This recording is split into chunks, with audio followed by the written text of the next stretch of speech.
Climate change is becoming more and more undeniable as the years go by. Countless wildfires, hurricanes, droughts, and floods breaking record after record. After witnessing the drier landscapes across the drought-infested Colorado River, Rebecca Solnit of The Guardian described climate change as a slow shattering of the stable patterns that governed our weather, the seasons, the species and migrations, and all the beautifully orchestrated systems of the Holocene era. We exited and we manufactured the Anthropocene through a couple centuries of increasing greenhouse gas emissions and forest destruction. With the wealthiest countries in the world emitting the most greenhouse gases, the poorest countries are left in vulnerable conditions, often ignored and neglected overall. There's no better modern-day example of this than the recent floods in Pakistan. On June 14, 2022, Pakistan faced immense monsoon rains that devastated the local landscape. From mid-June through late August, Pakistan received an unprecedented 500 to 700% of their typical August rain. This surplus of rainfall has overwhelmed the country, resulting in flooding of a third of its land. These floods made headlines with around 33 million people impacted, 1,100 people dead, and little resources for a clear path to recovery. So how did this happen? What environmental, economic, infrastructural, and societal conditions led Pakistan to be so vulnerable in this flooding? And what barriers are preventing them from a quick recovery? Geographically, Pakistan rests directly above the Tropic of Cancer, experiencing dramatic shifts in temperature.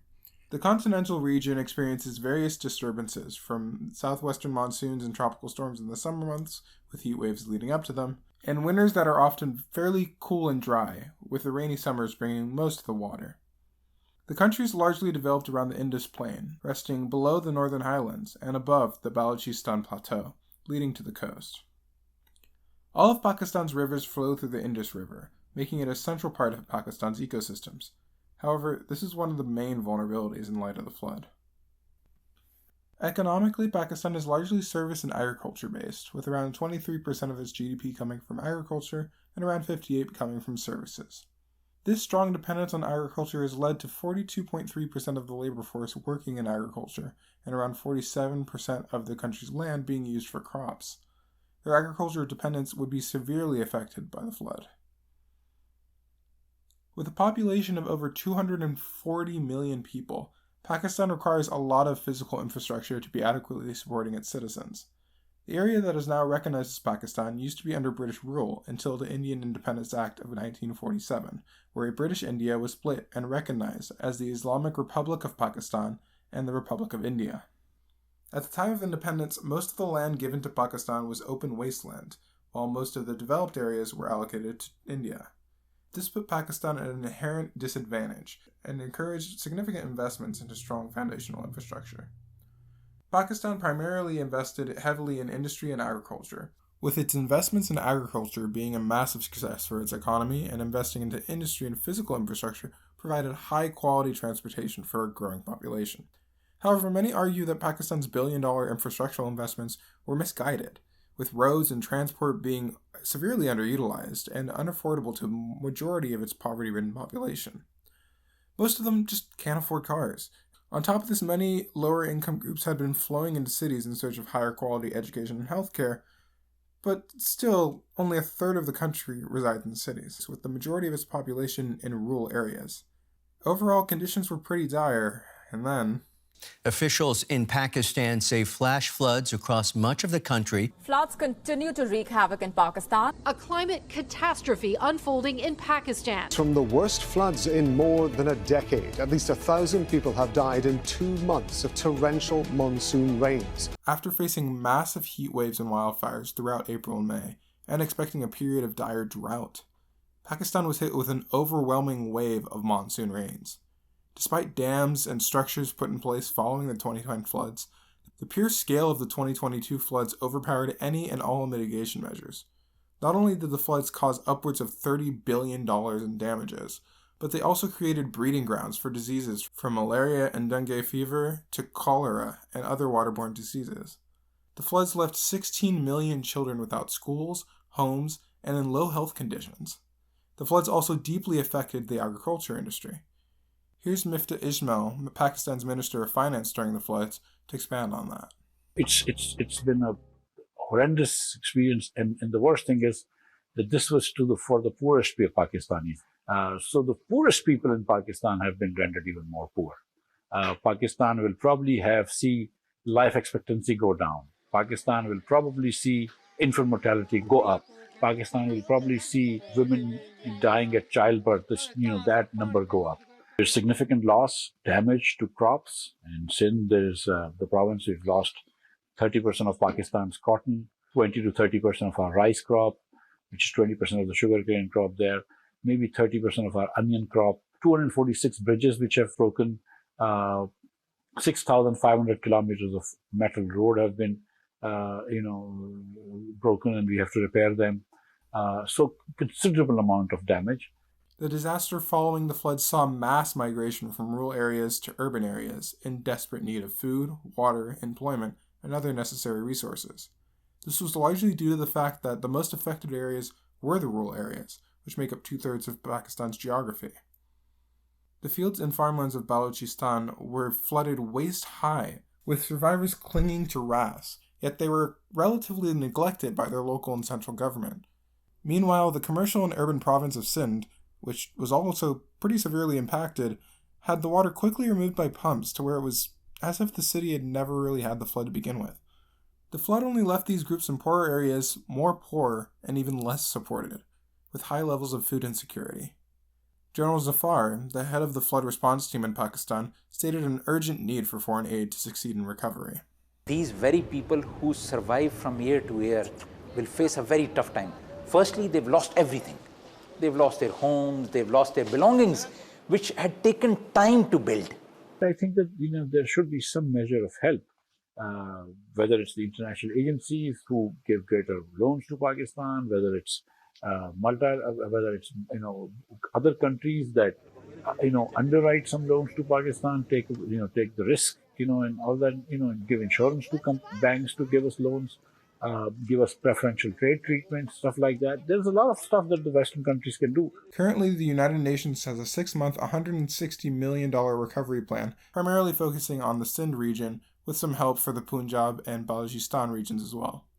It sent $48 million towards food assistance, $31 million towards shelter, $25 million towards WASH, meaning water, sanitation, and hygiene, $22.8 million towards health, $10.2 million towards education, $13.2 million towards protection, $9 million towards nutrition, and $1.1 million just for transportation and other logistical costs.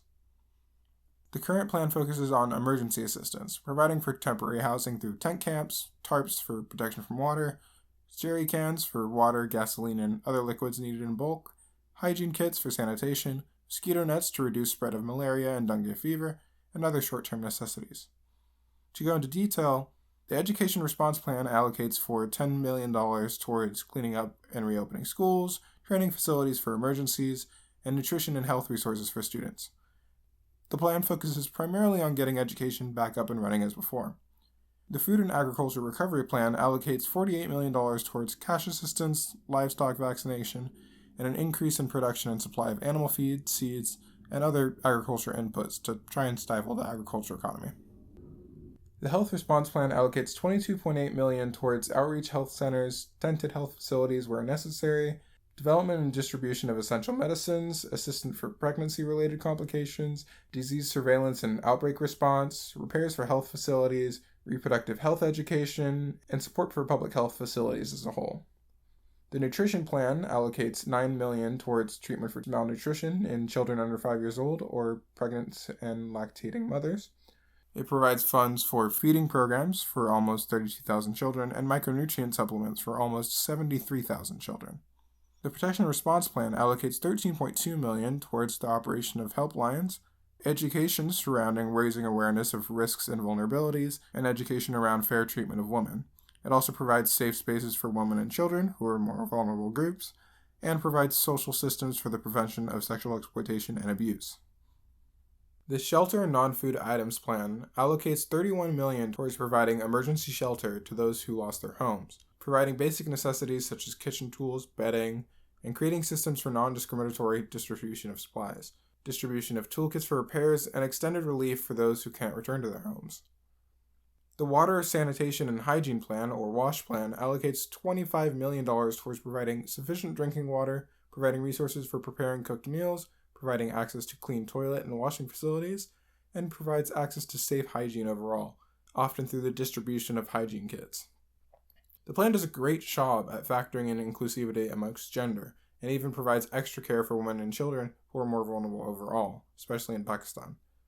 Overall, the plan allocates the majority of its admittedly limited funds towards short-term solutions in direct response to the floods. However, the plan lacks a lot of long-term solutions, again largely due to simply lack of funding, primarily focused on getting people into better conditions at the moment. The climate is undergoing a huge change. The world was telling us about 4 months back that we'll have a drought this year. The rains will be 30% less. And we had huge forest fires in April and May. Come June, huge water. So it's a complete change for which you can't really be prepared with the things that we have been living with. This thing requires that we change the way our drainage system works. We have to improve our drainage system so that the water can go out. If we don't do that, we won't be able to do anything. Additionally, we will also have to see how we grow our crops. In which season do we grow them? We'll have to work on that. Then we'll have to have disaster-resistant structures now.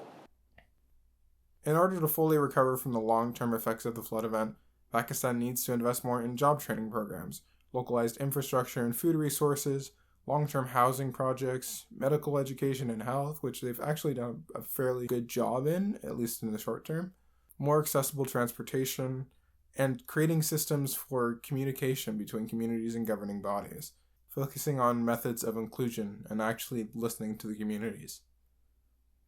In recovery, they require billions of dollars of reconstruction efforts, requiring recovery for $30 to $40 billion in damages.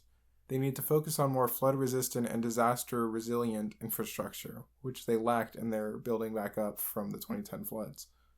They need investments in long-term housing projects.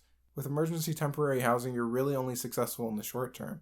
However, investments in affordable long-term housing is necessary for economic recovery and for the safety of your citizens. Overall, investments in job training programs, specifically in areas of construction or healthcare, or even just in teaching, is vitally important for the recovery of this entire society. Often, countries are fully dependent on foreign adversaries following an event for these type of things. However, investments in local education projects can allow for communities to reconstruct their own neighborhoods, while also creating employment opportunities for all of them. Investment in medical education can help deal with all these diseases, especially the influx from the flooding overall. Even simple treatment training, for example, providing shots or vaccines, can easily be trained to a variety of people without full medical certifications. Overall, in terms of the recovery of farms and agriculture, it's vitally important to invest in more sustainable methods. Especially in the midst of changing climates and heavy rates of soil degradation, it's crucial that farmlands are regenerative and able to withstand extreme change in climate, from surviving intense heat waves to heavy rains and floods. It's also important to significantly invest in local farms that can boost your recovery and employment overall, and can also help provide food for local communities. Another important thing is in the reconstruction of transportation. It's vitally important to create more widely accessible transportation, from public transportation to even bikeways or motorcycles, which can be much more affordable than a car, which is only really accessible to the ultra-rich in the country. Not only will this increase transportation access overall, but it will stifle economic activity, especially when people in rural areas are able to travel back and forth between cities. And finally, it's important throughout this process to create some sort of communication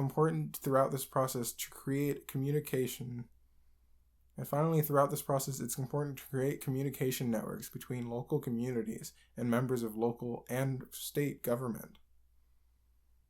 Often, lower-income groups are completely left out of the decision-making process.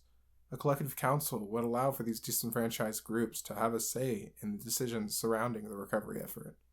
These new programs are incredibly important to creating an all-around more supportive infrastructure for Pakistan, However, it's also simultaneously important to help rebuild the communities that had existed prior to the floods.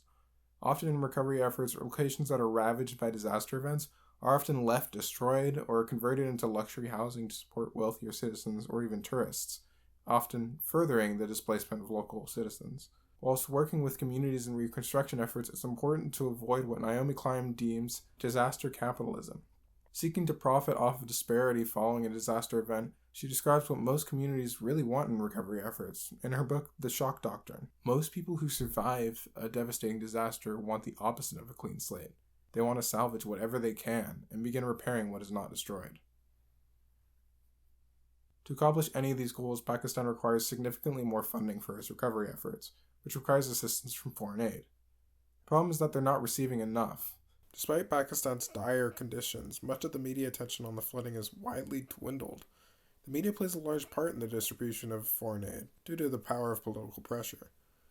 In a study titled Justice-Driven Disaster Recovery, researchers Julie Maldonado and Christina Peterson found that following Hurricane Laura in Louisiana, very little support was received throughout the recovery.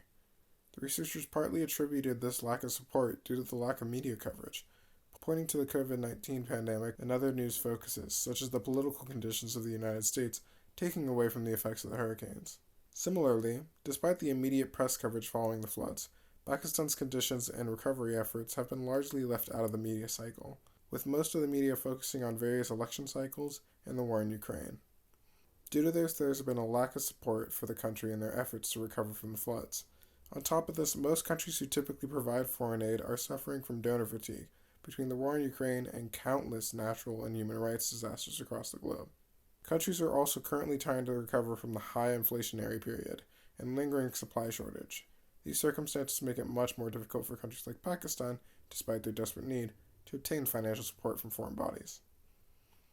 Overall, the country in Pakistan is in dire conditions, with very little support, only around $7.8 billion in reserves, around $1 billion of which is supposed to be paying off debts at the end of the year, and around $30 to $40 billion in damages.